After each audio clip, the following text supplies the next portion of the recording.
दर्शकबिन नमस्कार। आज म कुण्डलीमा बनेका योगहरू लिएर उपस्थित भएको छु। कुण्डलीमा धेरै किसिमका योगहरू बनिराखेका हुन्छन्। चन्द्र शनि, चन्द्र राहु, चन्द्र केतु, चन्द्र सूर्य, चन्द्रमङ्गल यी एकै ठाउँमा साथसाथमा बसेकोलाई योग भनेर भनिन्छ। कुन शुभ र कुन अशुभ यसरी कुण्डली फलादेश गर्नुपर्ने हुन्छ। अशुभ योगले अशुभ फल दिन्छ भने शुभ योगले शुभ नै फल दिन्छ। अब यदि चन्द्र र शनि बसेका छन् भने तिनलाई के योग भनिन्छ, अथवा चन्द्र र राहु बसेको छ भने तिनलाई के योग भनिन्छ, योगको बारेमा जानकारी लिएर उपस्थित भएँ। यदि चन्द्र र शनि यदि कुण्डलीमा यो कुण्डली छ, यसमा एकै ठाउँमा कुनै पनि भागमा चन्द्र शनि यसरी बसेका छन् एकै ठाउँमा भने त्यो योग बन्यो भनेर जान्नुपर्ने हुन्छ। चन्द्र शनि एकै ठाउँमा बसे विषधारी योग बन्छ।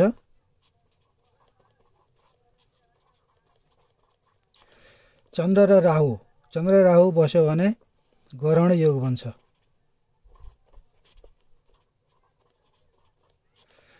चन्द्र र केतु बसे पनि ग्रहण नै, चन्द्रग्रहण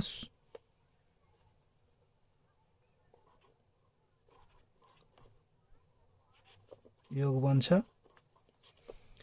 त्यस्तै गरेर चन्द्र र सूर्य बसेका छन् भने औँसी योग बन्छ। यो औँसी योग राम्रो मानिँदैन, ग्रहण योग राम्रो मानिँदैन, विष योग पनि राम्रो मानिँदैन। चन्द्र र मङ्गल साथमा बसेका हुन्छन्, लक्ष्मी योग बन्छ। लक्ष्मी योग। चन्द्र र बुध एकै ठाउँमा बसेका छन् भने गजकेसरी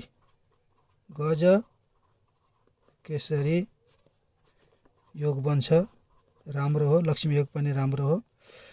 सूर्य र मङ्गल बसे भने ज्वाला योग बन्छ।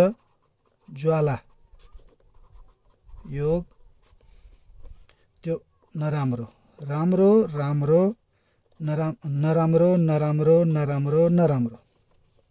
सूर्य र बुध बसे साथमै भने बुध आदित्य योग बन्छ। बुधादित्य राम्रो। मङ्गल र राहु एकै ठाउँमा बस्यो भने अंगारकारक योग बन्छ, त्यति राम्रो हुँदैन। मङ्गल र शनि बस्यो भने दुर्घटना योग त्यो पनि त्यति राम्रो भएन। बुध र राहु जड योग घमण्डी त्यो पनि ठिकै हुन्छ।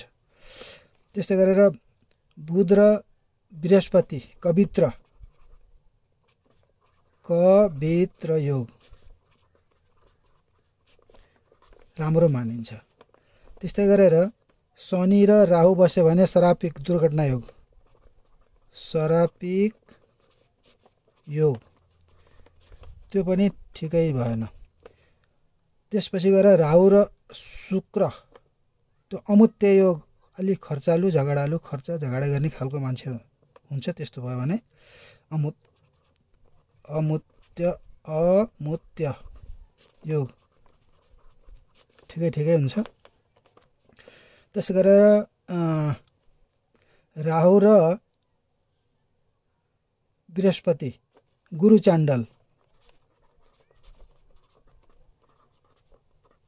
चाण्डाल योग त्यो पनि राम्रो भएन।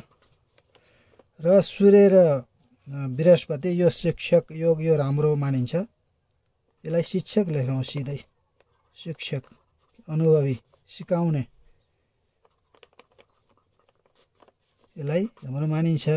यसरी कुन राम्रो कुन नराम्रो आफ्नो कुण्डली अथवा आफ्नो आफन्त कुण्डली कसैको पनि हेरेर योगहरू के कस्तो परेका छन् भनेर थाहा पाउनको लागि हामीले यसरी हेर्नुपर्ने हुन्छ।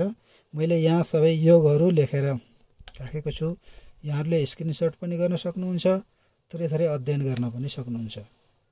कोही देखिएको होला भिडियो बनाउँदा, कोही नदेखिएको होला, यसरी अहिले हेर्न सक्नुहुन्छ र स्क्रिनसट गरेर ज्ञान आर्जन गर्न सक्नुहुन्छ। योगहरू प्रत्येक घरमा 9वटा ग्रह धेरै योग बनाएर बसेका हुन सक्छन्, कोही खाली हुन सक्छन्। योग बढी भएको धेरैजसो कुण्डली पाइन्छ। तसर्थ योगले के फल दिन्छ, योग हेरेर पनि फलादेश गर्नुपर्ने हुन्छ। हस्त आजलाई यति नै। अब आउँदो अर्को भिडियोमा नमस्ते।